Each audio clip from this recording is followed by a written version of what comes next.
Muy buenas noches. Buenas noches, doctor. Buenas noches, doctor. Buenas Buenas noches, noches, doctor. doctor. Creo que es la primera clase que hacemos por este sistema. Segundo. Segunda ya. Segunda, doctor. Ya, muy bien.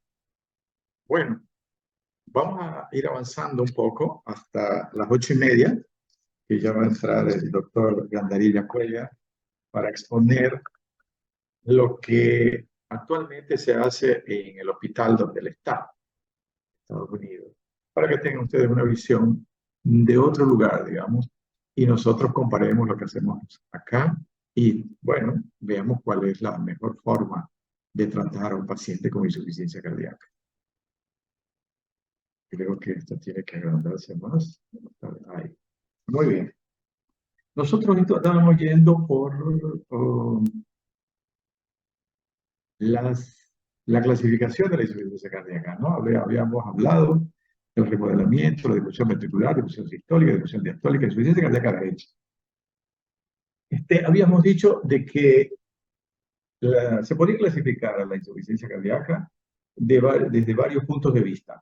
Uno, desde la anatomía, insuficiencia cardíaca derecha, insuficiencia cardíaca izquierda. Ya sabemos cuál es la connotación que tiene cada una de ellas, ¿no? Sabemos cuál es la importancia de clasificar así. No tiene demasiada importancia, pero nos ayuda a caracterizar mejor las manifestaciones y también sabemos de que inicialmente puede comenzar una insuficiencia cardíaca por un solo lado, pero rápidamente se hace global. Eso por un lado, de derecha a izquierda. Dijimos también que había una clasificación desde el punto de vista del sistema cardiovascular antes del corazón y después del corazón. O sea, precardíaco y postcardíaco, podríamos decir, aunque no es la palabra propiedad, es solamente para que ustedes entiendan. Delante del ventrículo izquierdo y detrás del ventrículo derecho, podríamos decir. Entonces, hay una insuficiencia anterógrada y una insuficiencia cardíaca retrógrada. ¿Cuáles son las características de una y cuáles son las características de la otra? La insuficiencia cardíaca anterógrada, generalmente, en la insuficiencia cardíaca sistólica, principalmente, va a caracterizarse por disminución del flujo de salida, por una disminución de la fracción de eyección. En la insuficiencia cardíaca y detrás de la insuficiencia cardíaca sistólica, vamos a tener congestión, o sea, acúmulo de sangre en un sector del sistema cardiovascular. Luego, la insuficiencia cardíaca derecha va a disminuir el flujo a nivel del pulmón. Bueno, estoy hablando, volví a insuficiencia cardíaca derecha. No, insuficiencia cardíaca diastólica, sabemos que se la conoce desde el punto de vista de la ecocardiografía, de la clasificación por la fracción de eyección, como una insuficiencia cardíaca con fracción de eyección preservada. Pero ¿qué es lo que sucede? Hay un problema de distensibilidad del ventrículo. Por consiguiente, hay un obstáculo al paso de la sangre. Ese para mí es el denominador común, como ya les dije antes, el obstáculo que existe en el corazón o en alguna de sus partes al paso de la sangre. Quiere decir, la sangre tiene que evoluir, tiene que correr, tiene que pasar por los diferentes vasos a una velocidad determinada para llenar las necesidades del organismo. Si eso se atrasa, van a haber problemas y van a haber manifestaciones y algunas modificaciones en la funcionalidad del sistema cardiovascular. Bueno, ahora hablamos un poco de la insuficiencia cardíaca derecha e izquierda. Dijimos también que hay insuficiencia cardíaca crónica e insuficiencia cardíaca aguda. Nosotros nos vamos a referir más a la crónica. Y después insuficiencia cardíaca compensada y descompensada. ¿Cuándo se utilizan estos términos? Cuando el paciente viene con signos de congestión, por ejemplo, y decimos insuficiencia cardíaca descompensada. Y cuando la persona pierde los edemas, mejora la capacidad respiratoria, no hay hepatomegalia, tiene apetito, aparentemente está normal. Insuficiencia cardíaca compensada. Un aspecto importante, que en general la insuficiencia cardíaca con corazón ya bien deteriorado no sanan. Entonces, esa persona va a volver a hacer insuficiencia cardíaca en algún momento. Depende de los cuidados que tenga, del tratamiento que reciba. Bueno, esas son más o menos algunas de los tipos de insuficiencia cardíaca. En condiciones normales, las paredes del ventrículo derecho son mucho más delgadas que las del ventrículo izquierdo. Eso es importante. Por eso es que la anatomía, ustedes ya la leyeron, la mayoría yo creo, porque en primer clase yo estoy tratando de que ustedes estudien el tema de anatomía funcional, porque eso entra al primer examen. Y además, como dijimos que vamos a hacer educación continua, de este tema vamos a tomar examen y también del primer tema. De los dos temas vamos a tomar el examen. Entonces, las paredes del ventrículo derecho son mucho más delgadas que las del ventrículo izquierdo. ¿Cuánto más delgadas? Eso lo tenemos que saber. Proporcionalmente es 3 a 1. El ventrículo derecho se vacía normalmente cuando una resistencia vascular pulmonar que es baja. Entonces, ¿qué significa esto? ¿Para qué nos sirve saber que el uno tiene mayor grosor y el otro menor grosor? Nos sirve para pensar de que la resistencia periférica en la que está involucrado el ventrículo izquierdo es importante, es mayor que la del lado derecho. Por consiguiente, el músculo del ventrículo derecho tiene que tener mayor capacidad y fuerza para expulsar sangre. En el lado derecho no es tan así. El ventrículo derecho necesita tener esa musculatura como la del izquierdo, porque la resistencia de los vasos pulmonares es mínima, es como una esponja, hay bastantes vasos, no están tan apretados, se ocupa generalmente en reposo 2/3 solamente de la vascularidad pulmonar, y entonces queda un remanente de vasos que no llegan a tener o a contener toda la sangre de su luz. ¿Por qué? Porque no es necesario. Son 2 pulmones, 2 riñones, un solo corazón. El ventrículo derecho se vacía normalmente contra una resistencia vascular pulmonar que es baja, capaz de tolerar aumentos de volumen sin aumentos importantes en su presión. Es una cámara complaciente, tolera mal los aumentos de poscarga, la insuficiencia cardíaca derecha. ¿Qué quiere decir tolera mal los aumentos de poscarga? Quiere decir de que la resistencia periférica, cuando aumenta muy rápidamente a nivel de pulmón, ese ventrículo derecho va a colapsar. En cambio, el ventrículo izquierdo tiene mayor capacidad para enfrentar esa resistencia aumentada, como las grandes hipertensiones. La insuficiencia.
Bueno, me escuchan, ¿no?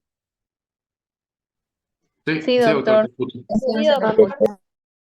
Se van a disculpar, pero la tecnología es así, ¿no? Además, en este país todavía no tenemos la mejor tecnología. Entonces, ya puse, lo que pasa es que no estaba conectado mi Wi-Fi directamente. Entonces, para seguir hablando sobre este tema, estábamos viendo cuáles fueran las causas de insuficiencia derecha. Como ya dijimos, la insuficiencia de uno de los lados del corazón va a hacer de que entre en insuficiencia también el otro lado rápidamente. No puede permanecer un solo lado en insuficiencia y el otro feliz y contento cumpliendo sus funciones. Eso no existe.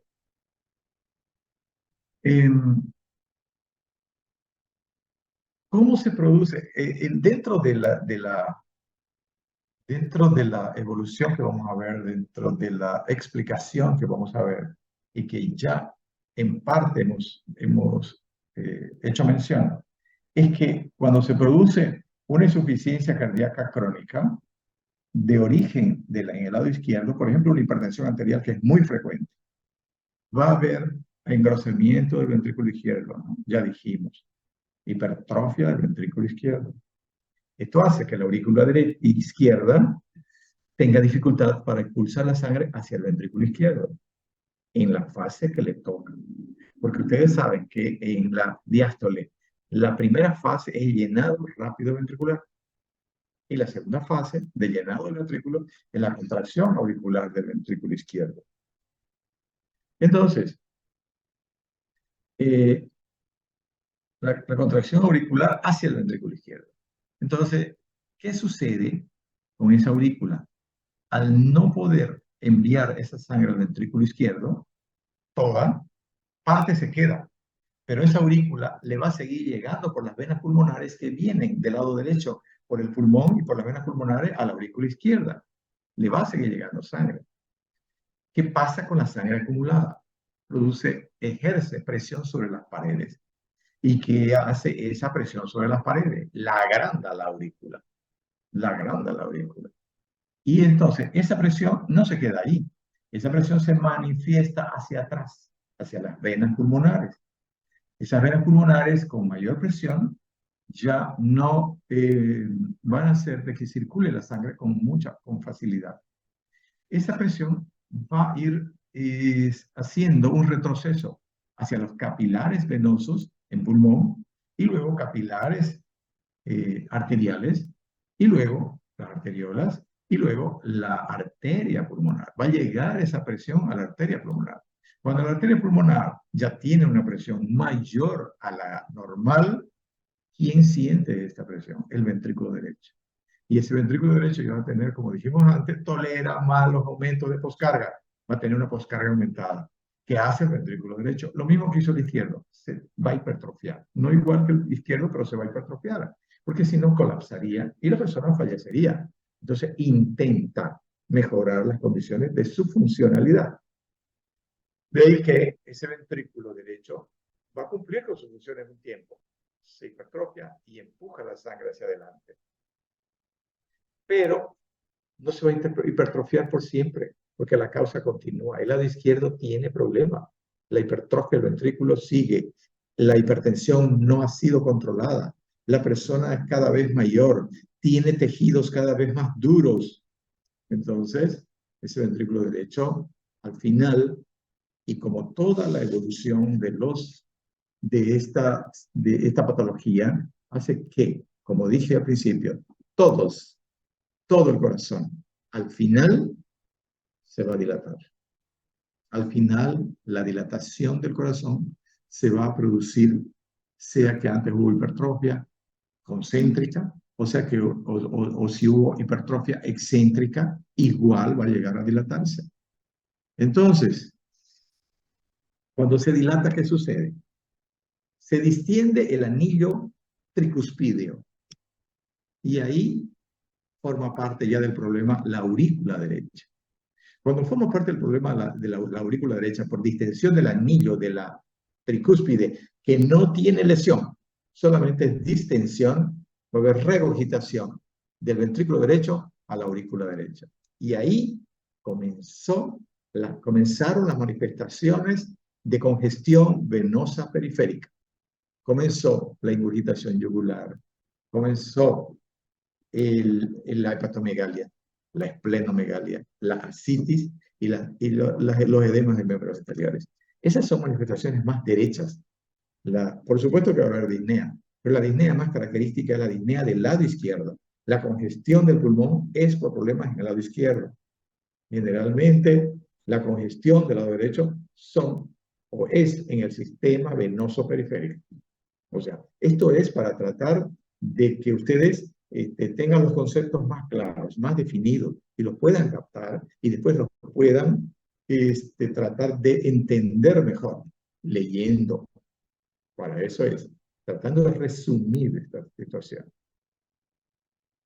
Entonces, independientemente de eso, puede haber insuficiencia cardíaca derecha, como dijimos antes, crónica también, por patologías pulmonares crónicas, como cuáles, tuberculosis, enfisema pulmonar, asma bronquial, silicosis, todo lo que ocasione fibrosis del pulmón va a ocasionar hipertensión pulmonar. Por consiguiente, va a lesionar el ventrículo derecho. La cardiopatía secundaria, un proceso pulmonar, se conoce como córpulo pulmonar y puede conducir a insuficiencia cardíaca derecha, lo que estábamos explicando. Este es un término que se usa para denominar estas situaciones que tienen características siguientes. Se dice core pulmonale agudo o core pulmonale crónico cuando la causa del problema o de la insuficiencia cardíaca derecha es el pulmón. Es el pulmón, o sea, ha habido problema pulmonar que ha lesionado, que ha modificado la estructura y que ha llegado a producir insuficiencia cardíaca derecha. Eso quiere decir core pulmonar. La causa más común de insuficiencia cardíaca derecha es la insuficiencia cardíaca izquierda. Claro que sí, pero es cuando es crónica. Cuando es aguda, la insuficiencia cardíaca derecha se produce por tromboembolismo pulmonar. Esa es la causa principal de insuficiencia cardíaca derecha aguda. Claro que después hay infartos de corazón derecho o de ventrículo derecho que también pueden producir una insuficiencia cardíaca derecha aguda. Vamos a verla ahora. 20:24 en mi reloj. Los mecanismos de compensación.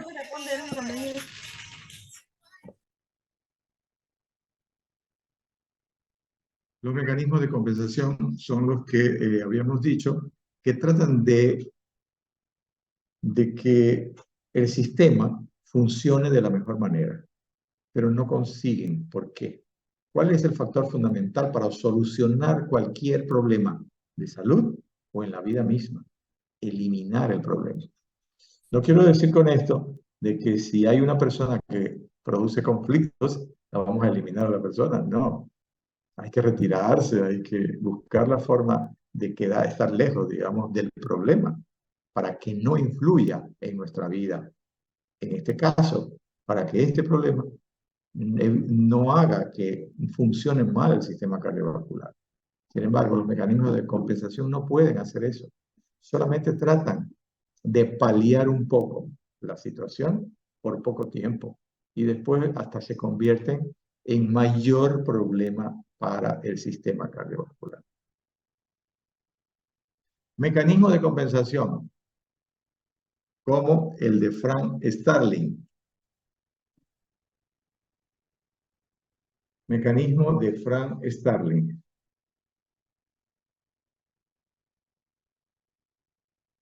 Por insuficiencia cardíaca derecha, el volumen sistólico disminuye, lleva a vaciamiento, insuficiencia cardíaca, mejor dicho, el volumen sistólico disminuye, lleva a vaciamiento incompleto del ventrículo. Insuficiencia cardíaca sistólica, sea del lado derecho, sea del lado izquierdo o global. ¿Qué sucede? Disminución del volumen sistólico. Aunque ya dijimos que el volumen sistólico puede ser normal, porque en la contracción isovolumétrica el volumen sistólico aparentemente va a ser el que es la base para la expulsión, la fracción de eyección. Sin embargo, lo que se eyecta es muy poco. Comienza con un buen volumen sistólico, pero lo que se eyecta es poco. El volumen diastólico ventricular aumenta. ¿Por qué? Porque durante la diástole, cuando se llena el corazón, hay bastante sangre. Cuando se expulsa menos. Por consiguiente, queda mucha sangre en el corazón, en los dos ventrículos. La sangre que le llega por las aurículas va a aumentar ese volumen y va a salir nuevamente poco y va a seguir existiendo un volumen diastólico final aumentado. Mecanismo. La elongación. Este es el mecanismo de Frank Starling. La elongación de las miofibras. Elongación de las miofibras. Hablamos ya en clases sobre los elásticos. Es más o menos así que funciona la fibra muscular. Se distiende para después contraerse en forma mucho mejor, con mayor fuerza. En la elongación de las miofibras, aumento de la precarga, aumento del volumen sistólico de la contracción siguiente, lo que ayuda a vaciar el ventrículo izquierdo dilatado y preserva el débito cardíaco. Entonces, el mecanismo de Frank Starling hace que tenga mayor poder de contracción la fibra muscular. Por consiguiente, la expulsión va a ser mejor y por consiguiente, la cantidad de sangre que se va a expulsar en cada sístole va a ser mayor. Entonces, es un mecanismo de compensación de la insuficiencia cardíaca. Hipertrofia ventricular. Se recuerda que ya hablamos, especialmente es una complicación de la hipertensión arterial, pero no solamente de la hipertensión arterial, sino también de la estenosis aórtica en el lado izquierdo. Todo lo que obstruya la vía de salida o que aumente la poscarga va a generar hipertrofia ventricular. En este caso, vamos a hablar del ventrículo izquierdo. Y esto es por lo siguiente, por estrés de la pared ventricular y activación neurohormonal. Quiere decir que hay un aumento de secreción de las catecolaminas. Aumenta la frecuencia cardíaca, aumenta el poder de contracción. Las catecolaminas, ustedes saben que son sustancias agonistas que producen aumento de una acción.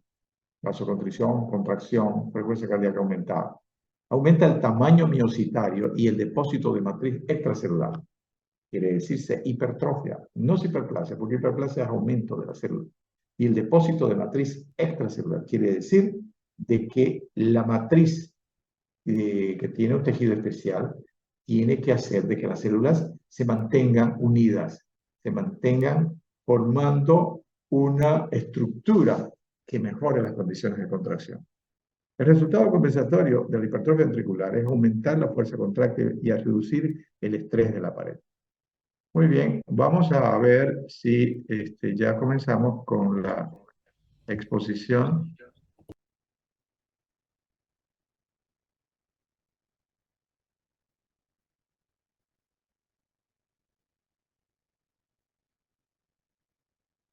No, no sé si ya está el doctor. Puedes seguir si querés por lo que se te cortó.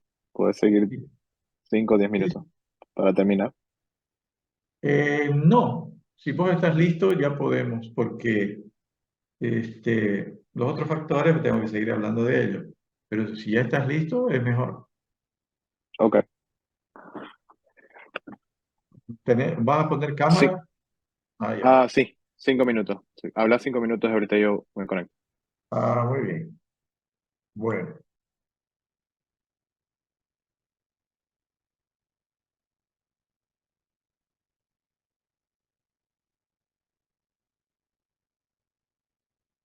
Muy bien, seguimos entonces. Fíjense que aquí hay un esquema donde podemos apreciar arriba una imagen de un corazón que está cortado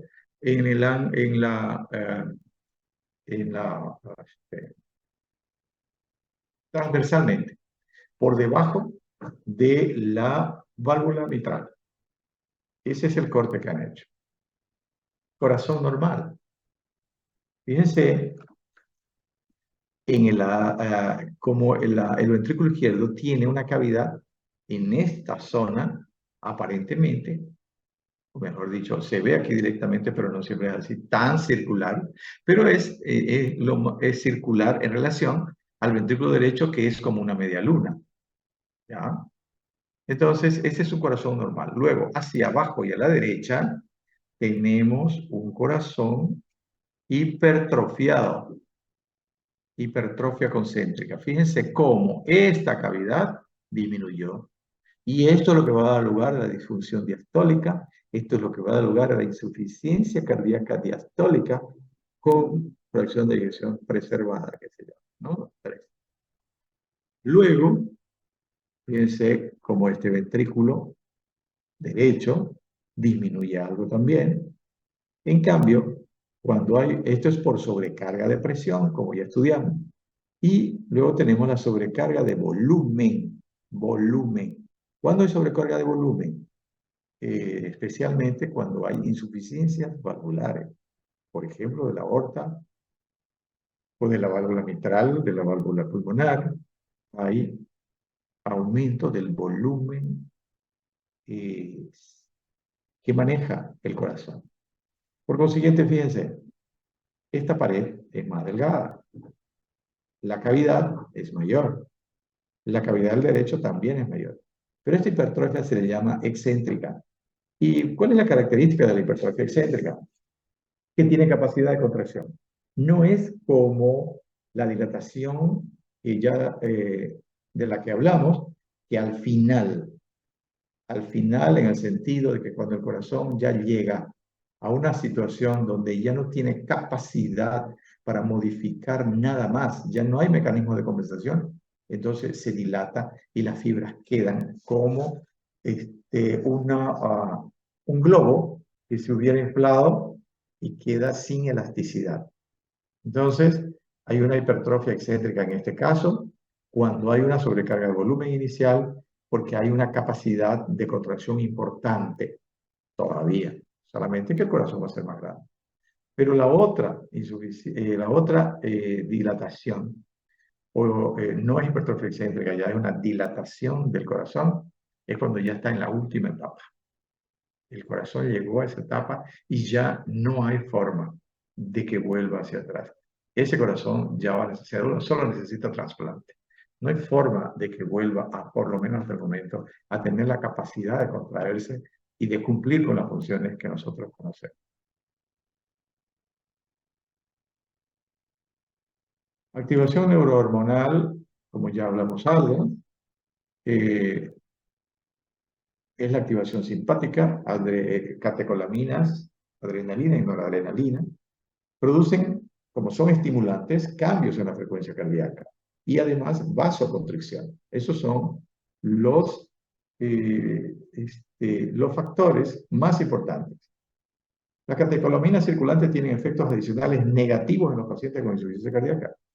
Eso quiere decir de que tienen un efecto positivo, pero a la larga van a ser negativos. Imagínense, tenemos un corazón insuficiente desde el punto de vista de la insuficiencia sistólica, disminución de la capacidad de contracción, aumento de la poscarga. Con noradrenalina aumentamos más la poscarga. Claro que depende de la dosis, ¿no? Pero cuando se usa una dosis importante, aumenta más la poscarga. ¿Qué pasa con la capacidad de contracción? Empeora, empeora. Entonces, no es la solución que quisiéramos. Entonces, hay aumento de la resistencia vascular sistémica o periférica con la adrenalina y la adrenalina. Taquicardia y aumento de la irritabilidad miocárdica y de las arritmias.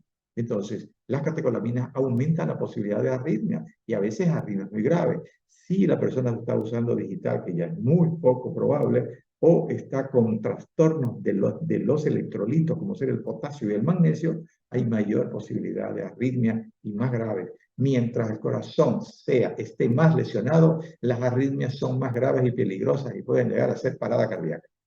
La venoconstricción, hay también cierta venoconstricción periférica con aumento relativo del volumen sanguíneo intratorácico. Cardiotoxicidad se produce por la permanente secreción de la noradrenalina y esto produce también, posteriormente, por el proceso inflamatorio que ocasiona una fibrosis miocárdica. ¿Estamos listos? Listo. Muy bien. Bueno, gracias por la invitación. Primero que Me voy nada, a presentar, o te vas a presentar por favor. vos. No, no, dale. ¿Ya? Bueno, para todos ustedes, como yo les había comentado, él es el doctor Omar Gandarilla Cuellar, es mi hijo, está en Estados Unidos haciendo en este momento medicina interna. Tuvo la suerte antes de hacer investigación en Harvard, lo digo porque es un poco más de experiencia para poder emitir los criterios que va a emitir. Entonces, pero lo importante es que lo veamos, lo importante es que lo escuchemos. Voy a conectar mi batería.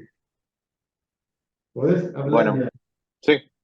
Am, Claramente está pasando la clase un cardiólogo. Yo soy residente de medicina interna, pero sí quería venir a contarles un poquito de lo que es el GDMT, que la traducción al español sería la terapia médica dirigida para la insuficiencia cardíaca.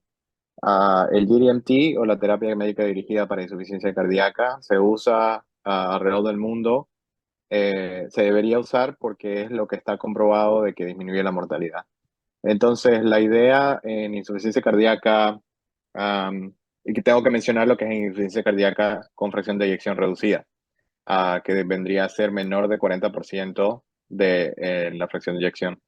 Más del 40% vendría a ser reducción moderada o eh, fracción de eyección normal, y ahí estaríamos hablando de insuficiencia cardíaca con fracción de eyección preservada que tiene otro tratamiento.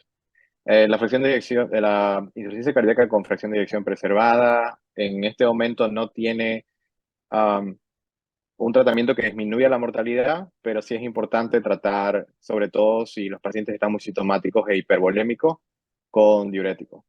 La insuficiencia cardíaca de fracción de eyección reducida sí tiene 4 medicamentos que son pilares que se utilizan para, sobre todo para disminución de la mortalidad. Como el doctor les estaba explicando ahorita, la fisiopatología, hay 4 cosas que son sumamente importantes, que básicamente son disminución de la vasoconstricción, la inflamación, la fibrosis y la ritmogénesis. El corazón que está fibrótico, el corazón que el miocardio está dañado, tiende a ser arritmia. Y los pacientes con insuficiencia cardíaca, a pesar, van a estar bastante sintomáticos porque van a tener aumento de volumen para compensar la dificultad de ese corazón de bombear. Um, y van a tener pueden estar en la mayor parte de los casos hipervolémicos, van a tener alteraciones hemodinámicas, pero al final de lo que se van a morir va a ser de arritmia. Entonces, a la larga, lo que te va a modificar la mortalidad es disminuir la fibrosis, y para disminuir el remodelado cardíaco, tenés que jugar con factores como son la precarga y la poscarga. Y dentro de la precarga y la poscarga hay jugadores esenciales en todo esa fisiología, que vendrían a ser la renina, angiotensina, aldosterona, sobre todo la aldosterona. Se dice que la aldosterona como mecanismo compensatorio de insuficiencia cardíaca está aumentado muchísimos meses más comparado con personas que no tienen insuficiencia cardíaca, y todo esto no es solamente que acumulas volumen, sino de que, como decía, dañas el corazón, lo cual va a producir arritmias, lo que va a causar la muerte. Entonces, rápidamente, porque sé que la clase tiene que seguir, les voy a mostrar los 4 pilares de la terapia médica dirigida para insuficiencia cardíaca.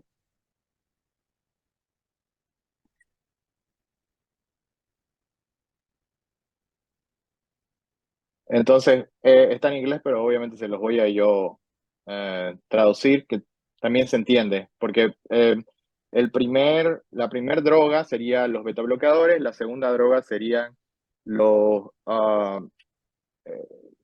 los IECA y los ARA, que en inglés son ACE y ARB o ARB, y los ARNI, que vendría a ser los inhibidores de neprilicina.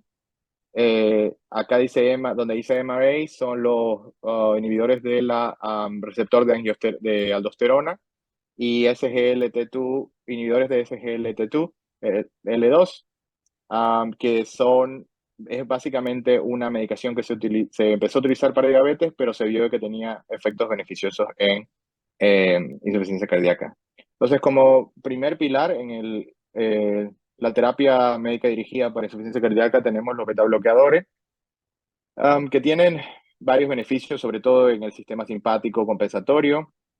Entre ellos tenemos el carvedilol, el metoprolol y el bisoprolol, que son los 3 que se pueden usar para insuficiencia cardíaca, que han demostrado tener un beneficio. El carvedilol como primer opción y el metoprolol como segunda opción. Hubieron ensayos en que compararon carvedilol con metoprolol. El carvedilol resultó siendo un poco mejor, pero ese ensayo está un poco criticado por que se dice que estuvo un poco más a favor del carvedilol. Entonces no habría tanta diferencia, pero el carvedilol tiene dos ventajas. Primero, que es también un inhibidor alfa que te puede ayudar a controlar la presión arterial, entonces te puede ayudar no solamente disminuir la frecuencia cardíaca, que te puede mejorar la precarga, la fracción de eyección, sino que te puede mejorar la postcarga. Entonces tenés dos efectos, tenés el alfa 1 y tenés el beta. Entonces el carvedilol sería indicado para comenzar.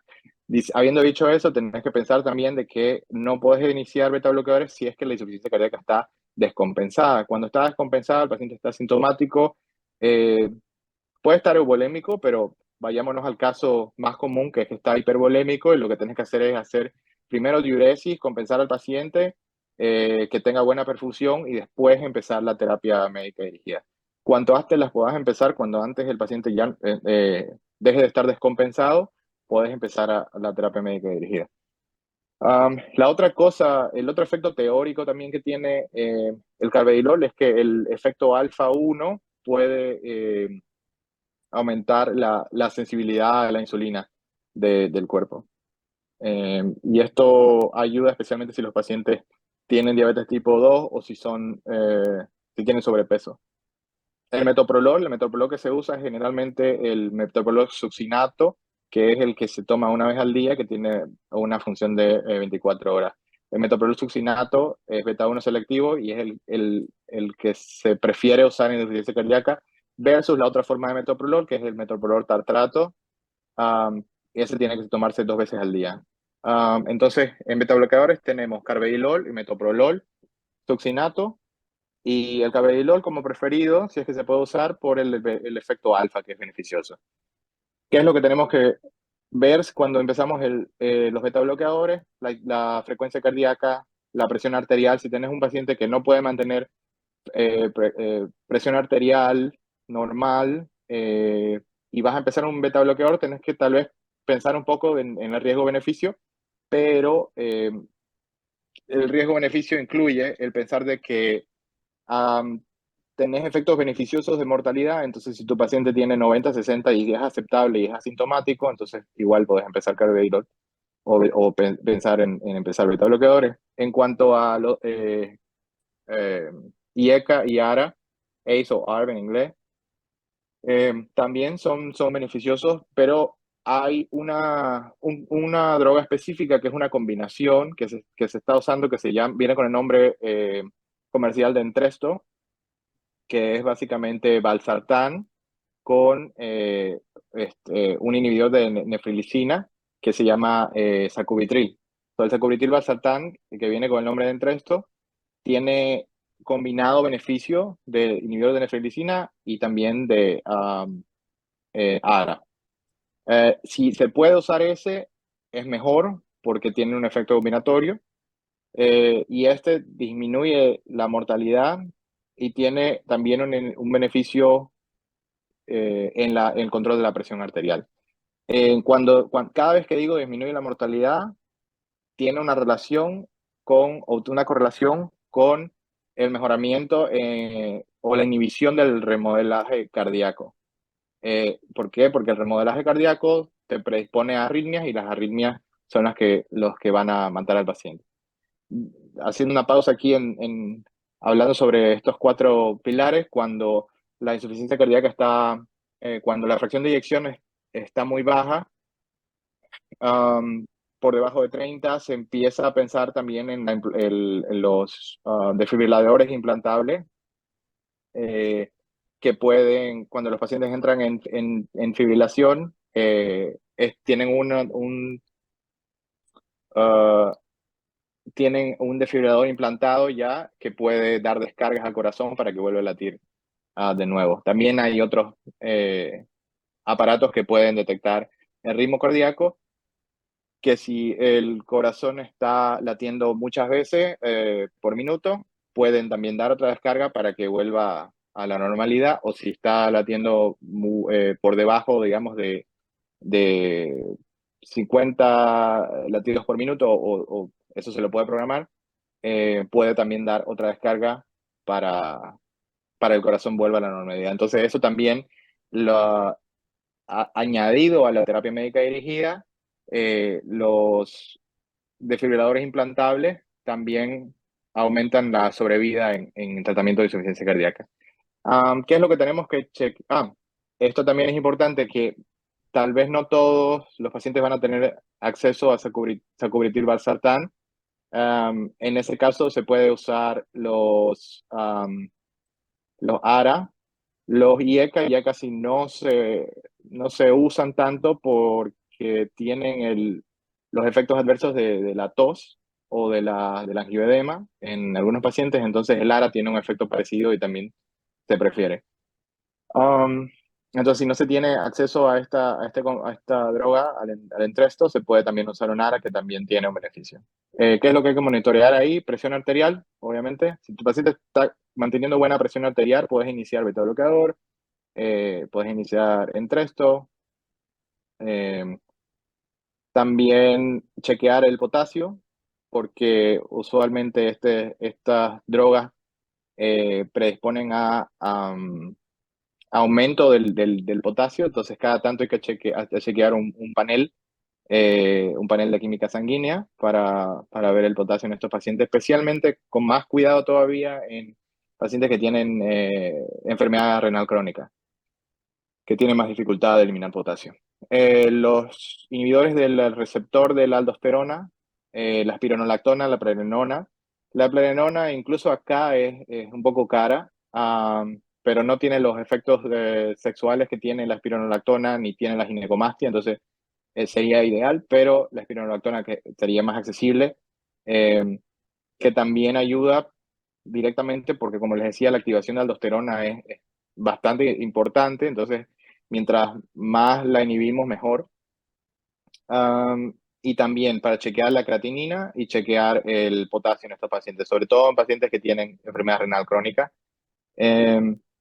Y se puede también dar medicaciones medicaciones que puedan eliminar potasio del cuerpo, si es que se quiere mantener esta medicación, y parar la medicación si el potasio está mayor a 5. ¿Por qué? Porque el potasio alto puede producir arritmias también. Y eso es lo último que se quiere en insuficiencia cardíaca, porque es lo que tratamos de prevenir. Y por último, los inhibidores de SGLT2, que es una historia interesante porque es una droga que se pensó en realidad para diabetes. Es una droga que básicamente lo que hace es elimina glucosa en la orina, entonces mantiene niveles de euglicemia. Y lo que pasó en estos ensayos clínicos es que muchos de los diabéticos tienen también enfermedad cardíaca. Entonces, en el análisis en estos ensayos, se vio de que los pacientes que tenían insuficiencia cardíaca pero también tenían diabetes, eh, tenían una sobrevida mayor y les iba mucho mejor que los pacientes que tenían diabetes y no estaban en este tipo de droga. Entonces, también acá un cuidado especial con la filtración glomerular, tiene que estar mayor a 20 o mayor a 30. Y uno de los efectos adversos de esta droga es que, como estás orinando orina, tenés mayor frecuencia de infección urinaria. eh, en las mujeres, en los hombres también. Entonces, como especial cuidado en el análisis caso por caso de quién vas a iniciar a este tipo de drogas. El nombre comercial de una de ellas, por ejemplo, es Farxiga, que tal vez han escuchado por ahí. Y ustedes dirán, pero ¿por qué eliminar glucosa es beneficioso para la insuficiencia cardíaca y disminuye mortalidad? Y la idea es que al eliminar glucosa, la glucosa también viene arrastrando sodio, entonces hay una eliminación de sodio. Entonces todo más o menos se, se concentra en el sistema renina-angiotensina-aldosterona, eliminar sodio, eliminar volumen para que ese corazón pueda latir con la sangre que puede manejar, disminuyendo poscarga y evitando a toda costa el remodeling cardíaco, y para evitar las arritmias. Creo que eso es lo que lo que quería decir. No sé si entendió, si tiene alguna pregunta y de ahí lo dejo seguir al doctor.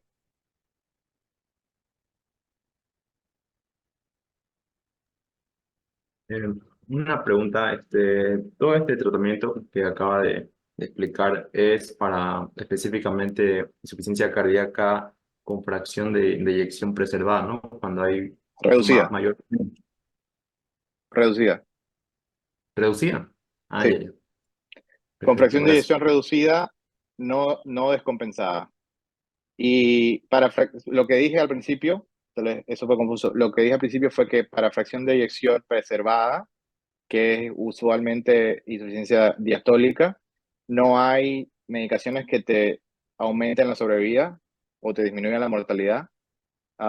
Se trata con disminuyendo el volumen diurético cuando sea necesario, eh, y podés empezar también SGLT2 inhibidores de SGL2.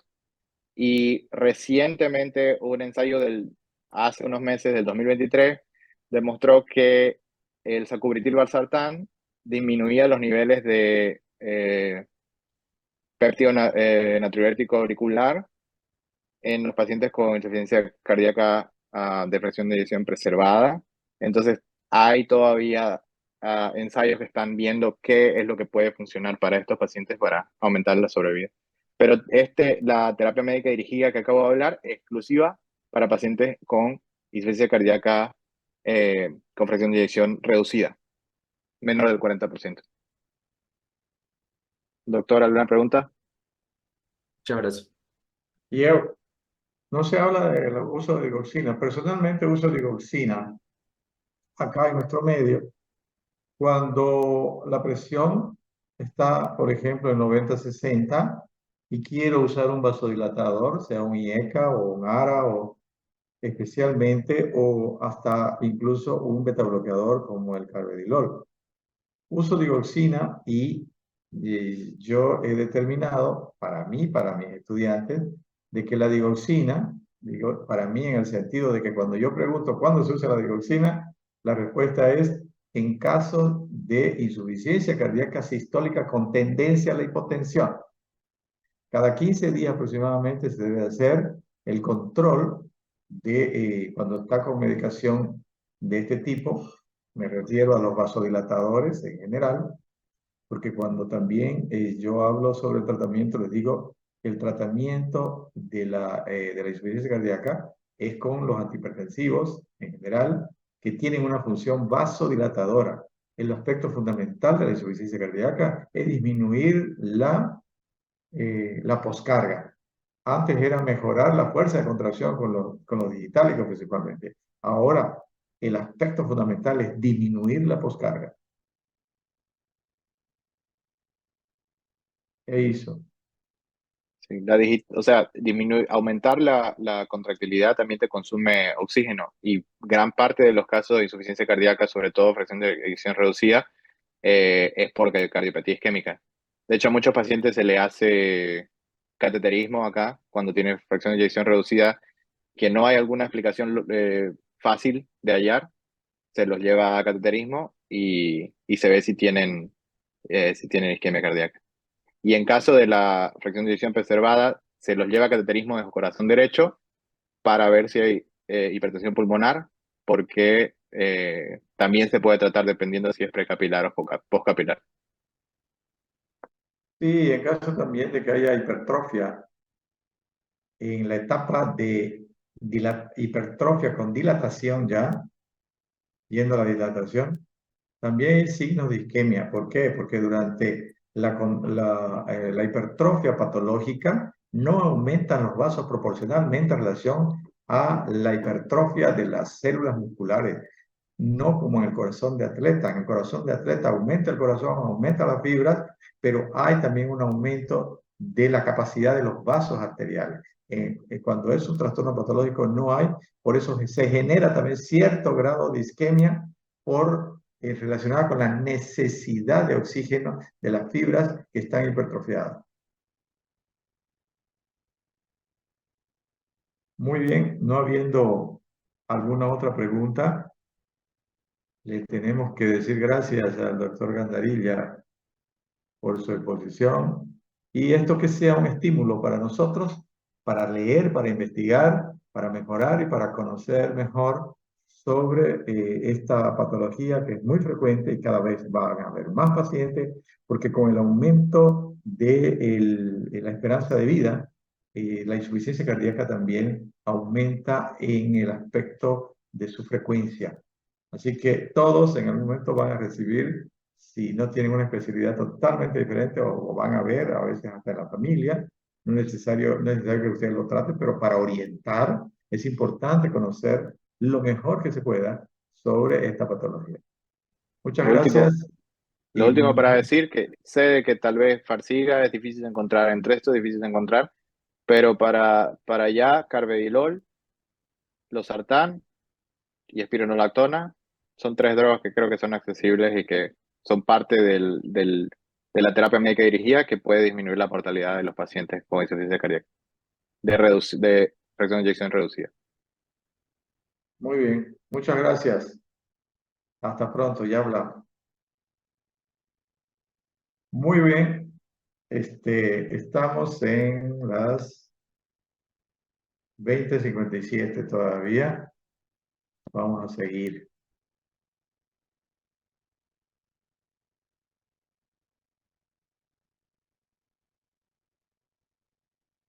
En clase ya hablamos de la impresión de algunas otras preguntas que ustedes quieran hacer.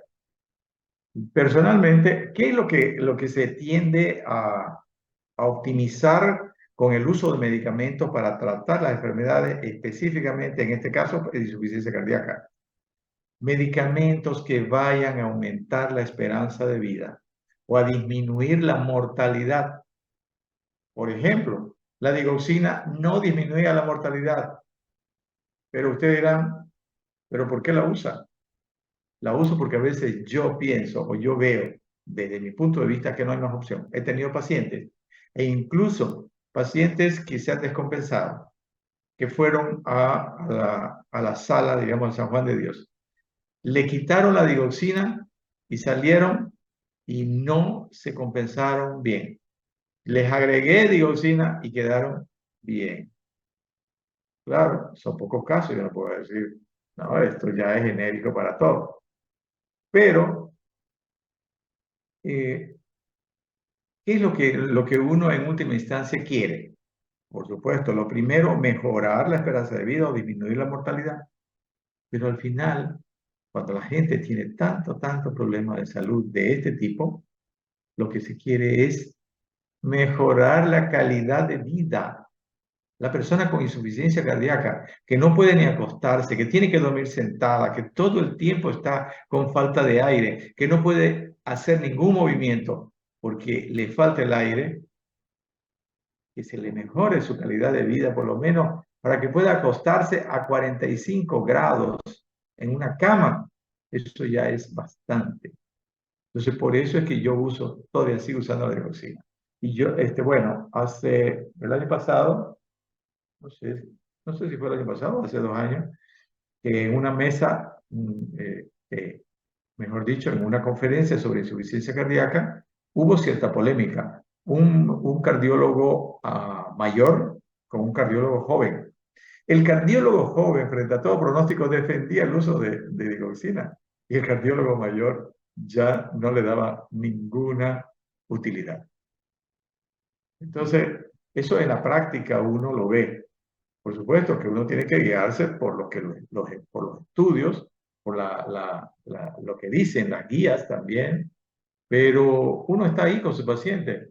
Ejemplo, yo tenía un paciente que tenía una cardiopatía isquémica importante, que cuando caminaba llevaba su bolsón, cuando iba al mercado le dolía el pecho. ¿Saben qué? Hacía frecuencia cardíaca rápida, insuficiencia cardíaca. ¿Cómo yo lo iba a tratar? Si le estaba dando vasodilatadores, las coronarias y todo eso. Y el tipo se cansaba, o la persona se cansaba. ¿Qué hice? La digoxina no está indicada en estos casos, pero yo le di digoxina. ¿Saben qué? Mejoró, incluso disminuyó el dolor. ¿Por qué no está indicada? Porque al aumentar la fuerza de contracción, aumenta el gasto de oxígeno y la posibilidad de que aumente el dolor. Pero ¿qué pasó? hay otro factor que hay que tomar en cuenta. La frecuencia cardíaca disminuyó. A menor frecuencia cardíaca, menor gasto de oxígeno. Si estaba con 100 y yo le bajé, digamos, a 68, mejoró el gasto, disminuyó el gasto de oxígeno, aunque aumentó un poquito por la fuerza de contracción, pero no fue suficiente como para que vuelvan los síntomas que tenía cuando él no tomaba digoxina. Eso en la práctica, porque a veces ¿qué más va a hacer? Tiene que darle alguna solución al paciente e incluso probar esas circunstancias.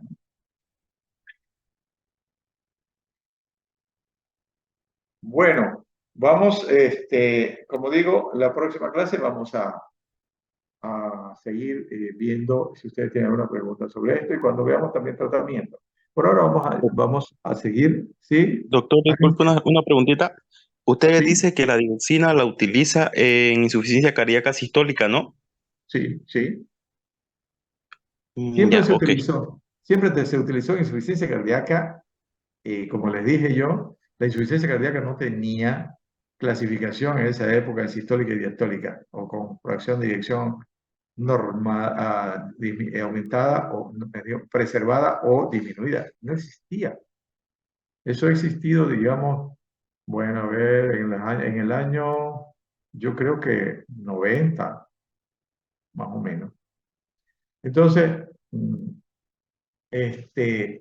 fíjense que las dos, por supuesto que la insuficiencia cardíaca diastólica o con fracción de eyección preservada es menos frecuente que la sistólica o con fracción de eyección disminuida, menos frecuente, más bien. Entonces, pero se usaba digoxina en las dos. En esa época el objetivo era mejorar la fuerza de contracción.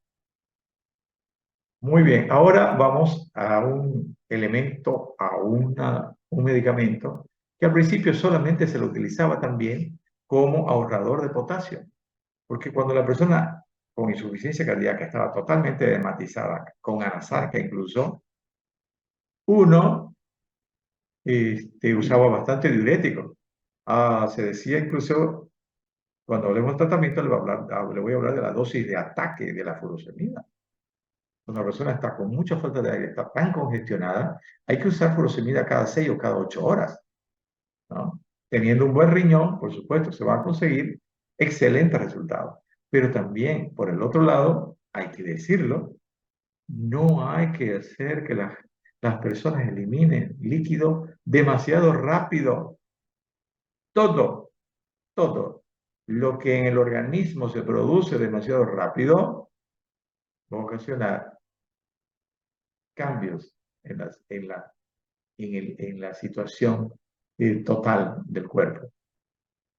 Las cosas que son muy violentas son más traumáticas.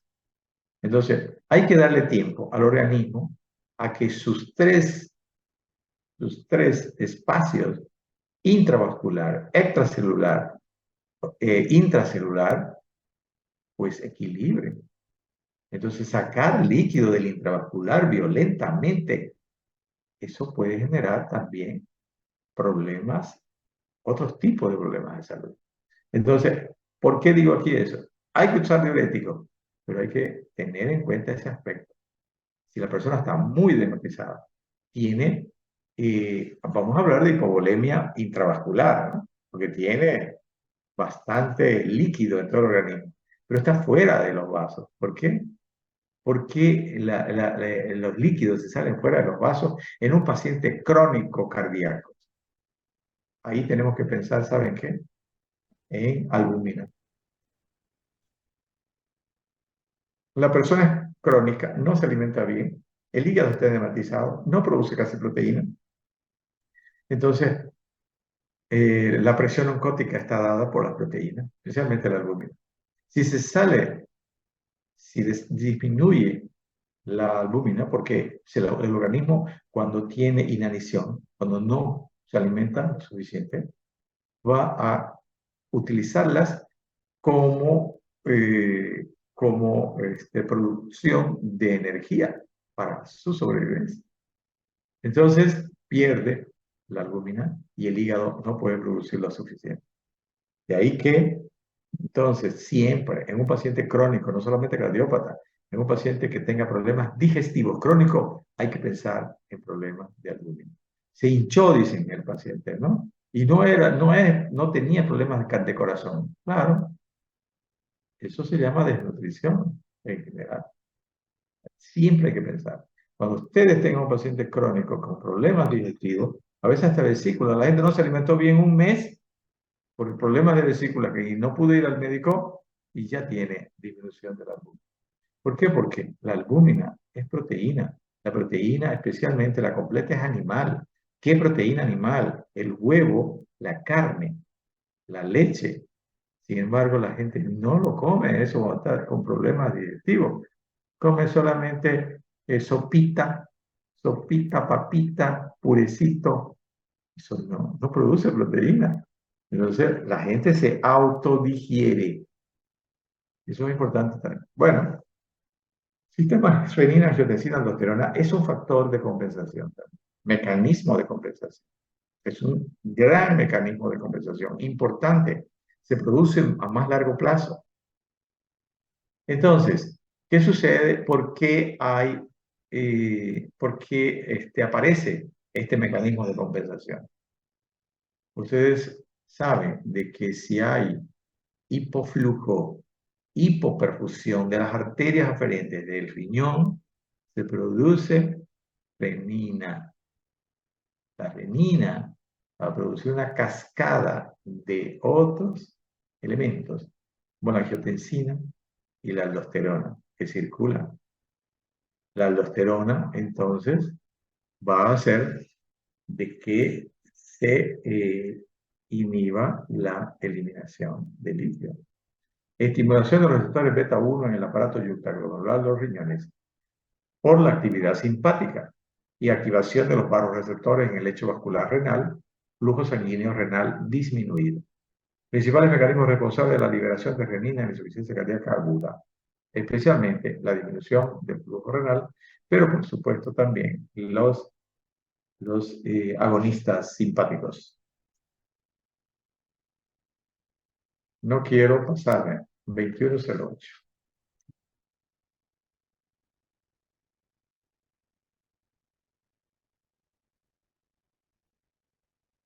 Angiotensina 2. ¿Qué es la angiotensina 2? La angiotensina 2 es un potente vasoconstrictor, aumenta la resistencia vascular sistémica. ¿Qué es la angiotensina 2? ¿De dónde viene la angiotensina 2? Viene del sistema renina-angiotensina-aldosterona. Es un potente vasoconstrictor. Aumenta la resistencia periférica o la poscarga. Aumenta el volumen intravascular por estimulación de la sed en el hipotálamo y de la producción de aldosterona en la corteza suprarrenal. O sea, la aldosterona es un mineralocorticoide. Estimula directamente la fibrogénesis cardíaca. La angiotensina.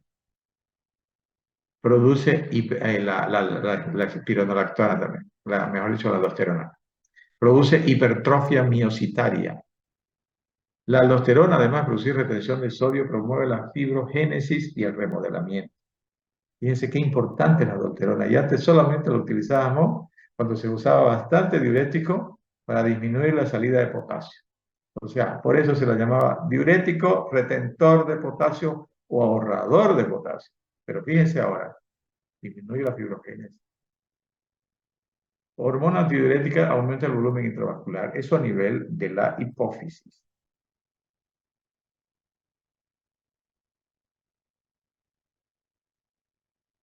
Consecuencias de la activación neurohormonal en la insuficiencia cardíaca. ¿Qué pasa cuando hay aumento de las catecolaminas principalmente? El volumen circulante aumentado y el aumento del retorno venoso va a llevar a congestión pulmonar. Entonces, cuando hay volumen aumentado y todavía el ventrículo izquierdo tiene capacidad para contraerse, el retorno venoso es más rápido y cuando hay dificultad para que pase la sangre del lado derecho al lado izquierdo, ¿qué queda al medio? El pulmón.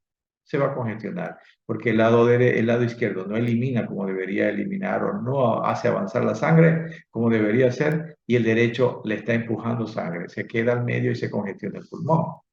El aumento de la resistencia vascular aumenta la poscarga contra la cual se contrae el ventrículo insuficiente. El aumento de la resistencia vascular aumenta la poscarga resistencia vascular, aumenta la poscarga, contra la cual se contrae el ventrículo insuficiente, lo que puede disminuir más aún el volumen sistólico y el débito cardíaco. Ya dijimos, las catecolaminas a buenas dosis producen vasoconstricción, aumenta la poscarga.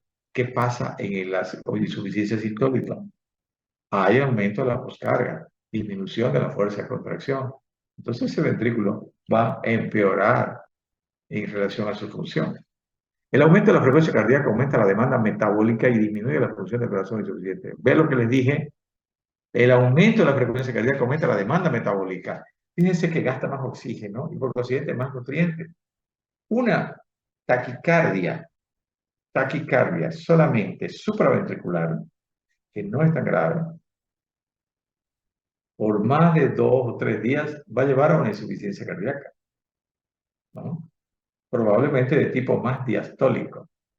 Porque ¿qué pasa con la diástole cuando hay frecuencia cardíaca rápida? Disminuye el tiempo de diástole. Y la sangre que tiene que entrar a los ventrículos no entra lo suficiente. Entonces lo que expulsa, ¿no?, es casi todo lo que le queda a los ventrículos. Por consiguiente, entonces, la frecuencia cardíaca rápida va a hacer que se congestione hacia atrás, ¿no?, retrógradamente. Eso va a producir un trastorno a nivel de los tejidos, a nivel del pulmón y a nivel de, de los vasos venosos periféricos. El aumento de la frecuencia cardíaca aumenta la demanda metabólica y disminuye la función del corazón insuficiente. Conduce a modificaciones estructurales en el corazón y en los vasos.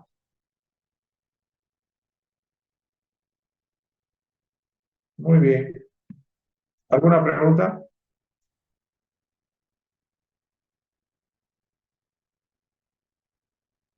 Tenemos 2 minutos. Doctor, Sí.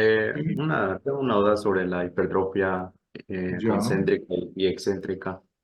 La hipertrofia excéntrica, entonces, ese tipo de hipertrofia se vendría a presentar al final, ¿no, doctor? Cuando ya el No, paciente, ¿o no?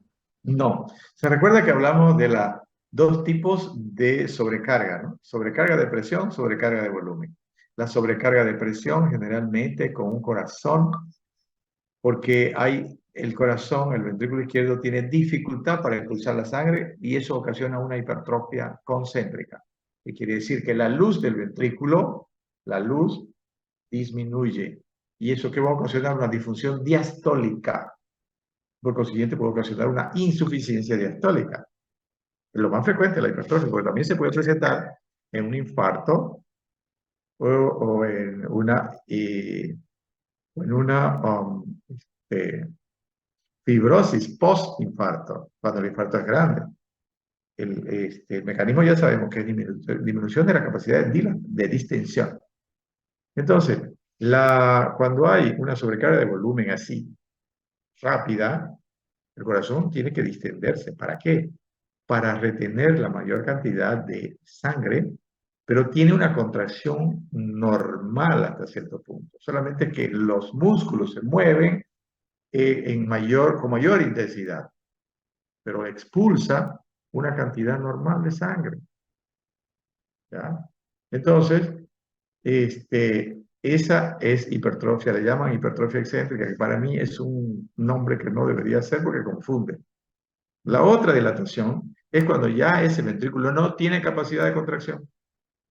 ¿Ya? Esa fibra ya terminó su capacidad de contracción. Ya queda, digamos, como una bolsa. La fibra ya no tiene esa capacidad. ¿Ya? Ya, doctor, muchas gracias. Paixão tiene la palabra.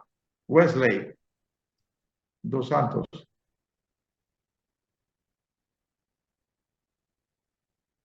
Está me ouvindo? Sí, Pode falar. no tengo pregunta, doctor. Certo, mas tinha uma maninha ali, né?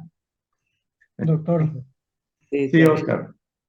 bueno, lo que quería referente a la anterior pregunta, Sí. cuando hay una hipertrofia concéntrica, ya, la fracción de eyección hacia, al sistema es disminuida No, o es que no. me En estoy estos confundiendo? casos es cuando se presenta la insuficiencia diastólica o la insuficiencia con fracción de eyección preservada, porque tiene capacidad de contracción, es un músculo que tiene fuerza.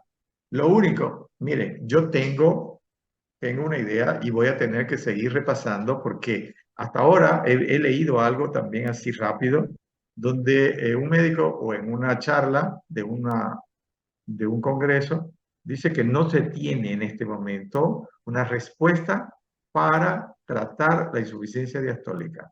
¿Saben qué yo hago? Desde mi punto de vista, que de repente estoy equivocado. Yo doy beta bloqueadores. ¿Por qué? Porque la frecuencia cardíaca es rápida generalmente. Porque si me entra poco, entonces tengo que expulsar rápido. Porque los tejidos me piden, ¿no? Dentro del sistema químico y de presión, me piden oxígeno, me piden nutrientes. Entonces, si la frecuencia es rápida, yo le doy un beta bloqueador para que la frecuencia sea más lenta. ¿Para qué? Teóricamente, pienso yo, para que ese ventrículo lo obliguemos a que se distienda un poco más. Pues si no es así, entonces yo le estoy ocasionando un problemita, porque es mejor que tenga la frecuencia cardíaca rápida. Por supuesto, mejor si es menos de 100, porque la frecuencia cardíaca después de 120, ya ese ventrículo en un corazón normal no expulsa lo suficiente. ¿Ya? Entonces, hay que leer insuficiencia cardíaca diastólica o insuficiencia cardíaca con fracción de eyección preservada, porque hasta el momento hay todavía algunas dudas.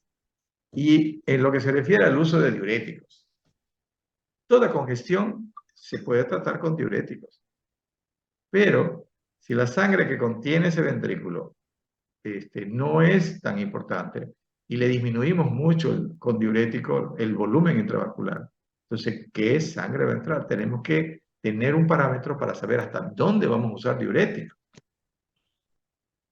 ¿Cierto? Cierto, cierto. Muy bien. Entonces, en este momento son 73 estudiantes que estuvieron. Voy a llevar la lista para que se anoten los 73. Ahorita ya no, porque no hay las condiciones. Ya lo que estuvieron, bueno, 73 conmigo, ¿no? No 72.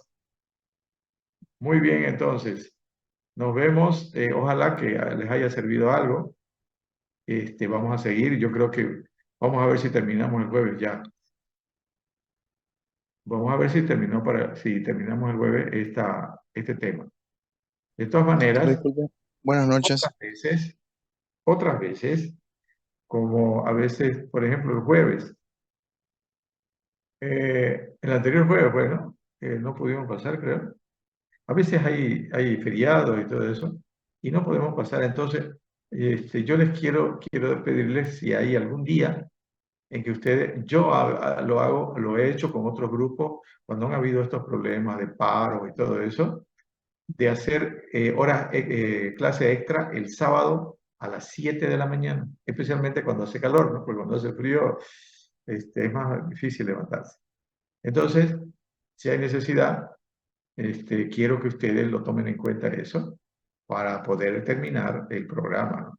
No quiero ir rápido porque la cardiología necesita razonamiento. Y el razonamiento no siempre se lo consigue así inmediatamente. Uno tiene que pensar, razonar y llegar a entender el concepto para que se quede el conocimiento. Si no, se olvida y después ya no va a poder aplicarlo. ¿De acuerdo? De acuerdo, doctor. Está Bueno, bien. mucho gusto y nos vemos el jueves, ¿ya? Chao. Muchas gracias, doctor. Chao, Hasta luego. doctor.